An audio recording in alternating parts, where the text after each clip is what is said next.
Hello everyone, welcome back to movie munchings. ఇలాంటి movies రావడం చాలా అరుదు. అందులో ఇదొకటి, ఆరంభం. ఇదొక కాన్సెప్చువల్ ఫిలిం. మూవీ మొత్తం దేజావు అనే కాన్సెప్ట్ మీద ఆధారపడి ఉంటుంది.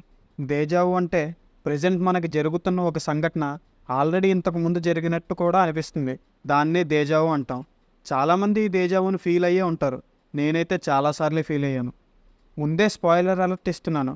సో ఇలాంటి మూవీస్ ఇంట్రెస్ట్ ఉన్న వాళ్ళు స్పాయిలర్స్ వినకూడదు అనుకుంటే ఈ వీడియో ఎక్కడితో ఆపేసి మూవీ చూసిన తర్వాత మాత్రమే ఈ వీడియో చూడండి. ఇన్డెప్త్ రివ్యూలోకి వెళ్లే ముందు మన ఛానల్ని సబ్స్క్రైబ్ చేసుకుని బెల్ని ఆన్లో పెట్టుకోండి. వీడియో మొత్తం చూసి నచ్చితే మాత్రమే లైక్ వేసుకోండి. కాన్సెప్ట్ ఇంట్రెస్టింగ్గానే ఉంటుంది. మూవీ స్టార్ట్ అవ్వడం ఒక ఇంట్రెస్టింగ్ ఎలిమెంట్తో స్టార్ట్ అవుతుంది. ఖైదీ నెంబర్ 299ని రేపు ఉరితీస్తారనగా రాత్రికి రాత్రి జైలు నుండి తప్పించుకుంటాడు.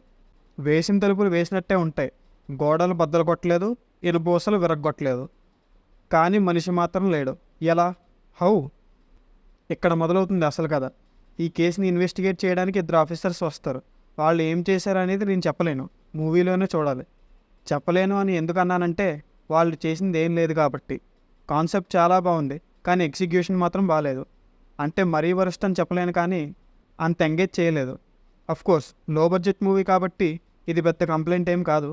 కానీ అనుక్షణం ఉత్కంఠభరితంగా సాగే స్టోరీ మాత్రం కాదు. చాలా సింపుల్ వేలో తీశారు. ఒక చిన్న పల్లెటూరులో ఒక సైంటిస్ట్ టైం ట్రావెల్ చేసే మెషిన్ని కనిపెడుతూ ఉంటాడు. అది ఫెయిల్ అయ్యి చివరికి సక్సెస్ అవుతుంది. మూవీ క్లైమాక్స్కి వచ్చేసరికి మనకి చిన్నపాటి కన్ఫ్యూజన్ స్టార్ట్ అవుతుంది.